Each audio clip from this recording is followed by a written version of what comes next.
কথায় আছে সাজের ঘরে দিয়ে বাতি জল খায় মা ভগবতী। তো প্রত্যেক মায়েরা কিন্তু সন্তানের মঙ্গল কামনায় এই ব্রতটা পালন করে। এই নীলের ব্রত কিন্তু সন্তানের জন্যই করতে হয়। তো সন্তান ভালো হোক খারাপ হোক, তো সকলের কিন্তু মঙ্গল কামনার জন্য এই ব্রতটা করতে হয়। তো সারাদিন কিন্তু উপবাসী থাকতে হয়।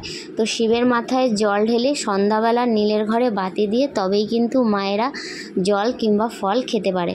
তো অনেকের মধ্যে নানান রকম নিয়ম আছে। তো আমাদের মধ্যে কিন্তু কোনো আগুনের জিনিস খায় না। সেদিন আমরা সারাটা দিন কিন্তু ফল আর জল খেয়েই থাকি। তো অনেকে সাবুও খায়, তো আমরাও কিন্তু সাবুটাও খাই। তো সেটা কিন্তু সন্ধ্যা দিয়ে বাতি লাগানোর পরে কিন্তু সেটা আমরা খাই।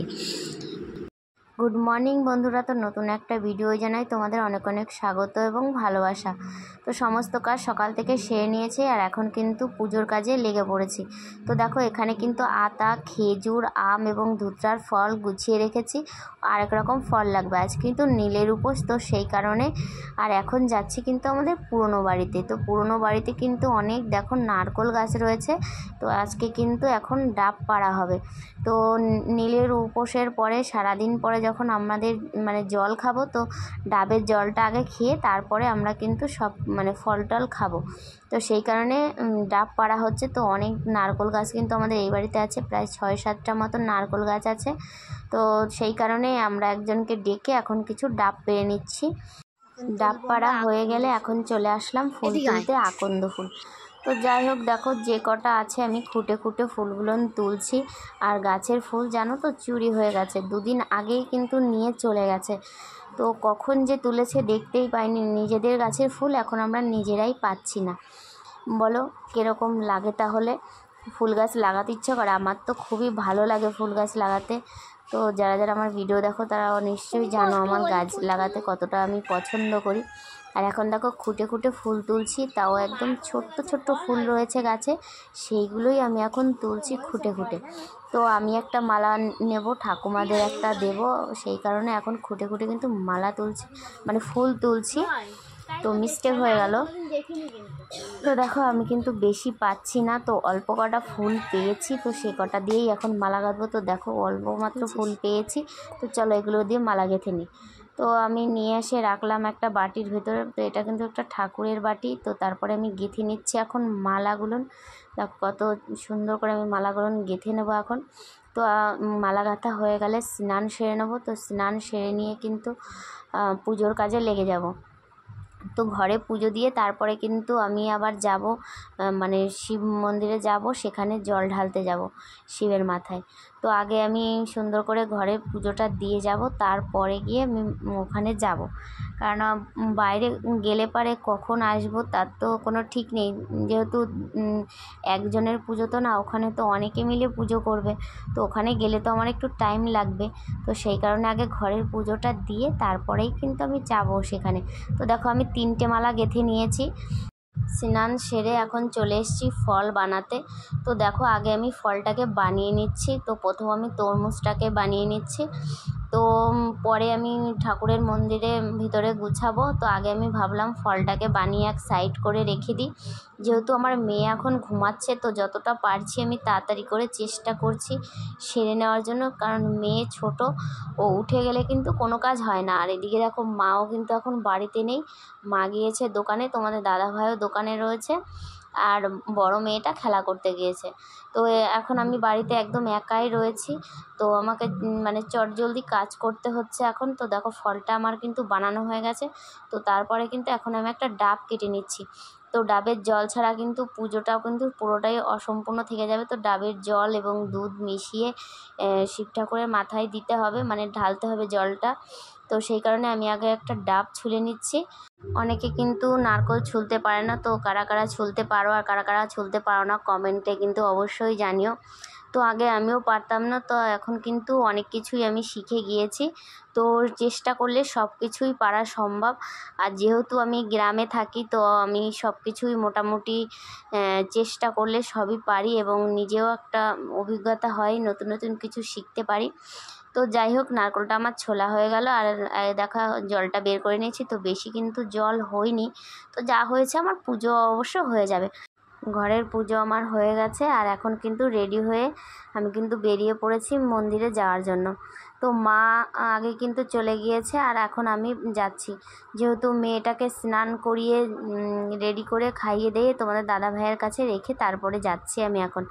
আর রাস্তাটা যে এত পরিমাণে গরম ছিল, আমার পা কিন্তু পুড়ে যাচ্ছিলো। দেখো আমি কিন্তু খালি পায়ে যাচ্ছিলাম, তো বুঝতে পারিনি এতটা পরিমাণে গরম। আমার তো খালি পায়ে যাচ্ছি, পাটা একদম পুড়ে যাচ্ছে। তো যাই হোক, ঠাকুরের পুজো করছি, একটা দিন অসুবিধা নেই, পা পুড়ে গেল। তো যাই হোক, চলেই এসেছি, চলো।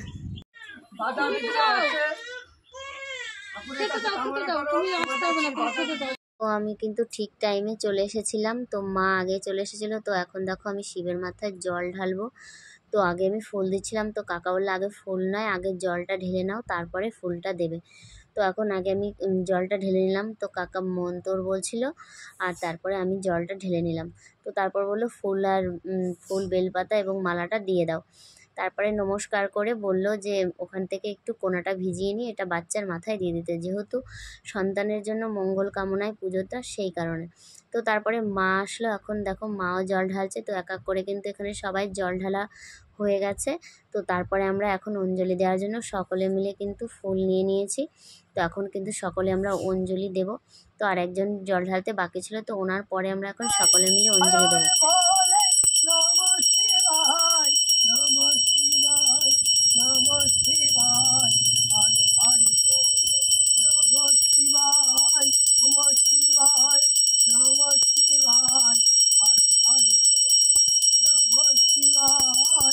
গঙ্গাধারা শিব গঙ্গাধারায় হর হর বলে নম শিবায়।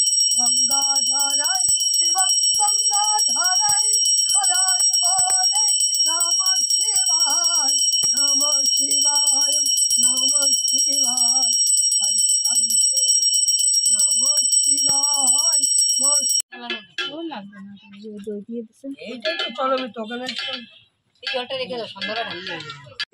তো এখন পুজো হয়ে গেছে, যাচ্ছি বাড়ির দিকে। রাস্তাটা এত গরম হয়ে গেছে যে রাস্তাতে হাঁটতে পারছি না খালি পায়ে। তো আমি ঘাসের মধ্যে দিয়ে হেঁটে যাচ্ছি এখন বাড়ির দিকে। তো দেখো এই ঘাসের ভিতরে হাঁটতে কিন্তু অসুবিধা হচ্ছে না, কিন্তু ওখানে হাঁটতে খুব অসুবিধা হচ্ছিল। পায়ের তলায় কিন্তু ফোসকা পড়ে গিয়েছে আমার বড় বড় দুটো। তো আগে বাড়িতে এসে আগে পায়ে জল দিয়ে নিলাম, তো জল দিয়ে কিন্তু খুবই আরাম লাগছিল পায়ে। তো দেখো এখন দুপুরবেলা কিন্তু নিয়ে এসেছে শীতলা মায়ের কুলো। তো মা ছাতাটাকে ধরলো কুলোর উপরে যাতে ছায়াটা পড়ে। আর এখন কিন্তু খুব পরিমাণে আজকে কিন্তু রোদ উঠেছে, তো সেই কারণে। আর পরের দিন কিন্তু আমাদের শীতলা পুজো, তো টাইম নেই, সেই কারণে কিন্তু এখন এই রোদের ভিতরেই কুলোটা নিয়ে বেরিয়েছে। প্রত্যেকবার পুরো মাস জুড়ে বেরোয়, তো এবার আর পুরো মাস জুড়ে বেরায়নি, তো পুজোর আগের দিনটাই বেরিয়েছিল। তো আমাদের কিন্তু নেক্সটে কিন্তু শীতলা মায়ের ব্লগটা আসবে, তো তোমরা কিন্তু সকলে দেখো। তো তারপরে দুপুরবেলা একটু বিশ্রাম নিয়ে এখন কিন্তু বেরিয়ে পড়েছি একটু ঘুরতে। তো দেখো হাতে একটা নাইটি রয়েছে, তো নাইটিটা কিন্তু আমি এখন সেলাই করতে দিতে যাব, তো পয়লা বৈশাখে পরার জন্য, সেই কারণেই এখন আমি আর মেয়ে দুজনে মিলে যাচ্ছি সেলাই করতে দিতে। তো তারপরে দেখো সন্ধ্যা হয়ে গেল, সন্ধ্যাবেলায় এখন মা কিন্তু সন্ধ্যা দিচ্ছে, আর আমার মেয়ে এখানে বদমাইশি করছে আর আমি করছি ক্যামেরা। তো মা এখন সন্ধ্যা লাগিয়ে কিন্তু আগে মা বাতি দেবে, তো মানে নীলের ঘরে বাতি যেটাকে বলে সেটা দেবে, তারপরে কিন্তু আমি বাতিটা দেব। তো দেখো মা কিন্তু এখন বাতি জেলে নমস্কার করে চলে আসছে, তো তারপরে কিন্তু আমি নীলের ঘরে বাতি দেবো। কথায় আছে নীলের ঘরে দিয়ে বাতি জল খায় মা ভগবতী। তো সন্তানের মঙ্গল কামনায় এই উপোসটা করে সকল মায়েরাই। সন্তান ভালো বা খারাপ যাই হোক না কেন, সন্তানের মঙ্গল কামনায় কিন্তু এই উপোসটা করতে হয়।